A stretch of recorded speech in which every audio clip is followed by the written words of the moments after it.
তো গাইস একটা জিনিস লক্ষ্য করলাম, এই পিচ্চিটা সাহায্য চাই, ও সাহায্য চাই মানুষের কাছ থেকে, কিন্তু ওর কাছে আমি বললাম আমার 5 টাকা দে, ও আমার 8 টাকা ধরায় দিছে।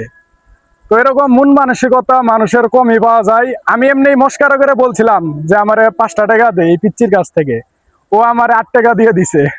তো গাইস এই খুশিতে আমি ওরে 50 টাকা দিচ্ছি, যেন ও খুশি থাকে। তো এরকম কি এর আগেও কাউরে দিছ? এরকম বলে এর আগেও কাউরে দিস? তো এরকম মানুষ দেখলে অবশ্যই আপনারা সাহায্য করবেন। তো আমি অবাক হয়ে গেছি, আমি এমনিতেই বলছিলাম যে আমার 5 টাকা দে, আমি মজা খাইমু, ও আমার টাকা দিয়ে দিছে। না, 60 টাকা মনে হয়। তো পিচ্ছি তোমার আমি 50 টাকা দিলাম, এটা দেখাও তুমি খুশি।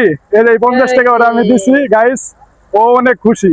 ঠিক আছে, ও অনেক খুশি, ও চায় মানুষের কাছ থেকে সাহায্য, ও আজকে আমার টাকা দিয়ে দিচ্ছিল। তো গাইস এরকম মানুষ যেগুলো আপনারা অবশ্যই সাহায্য করবেন।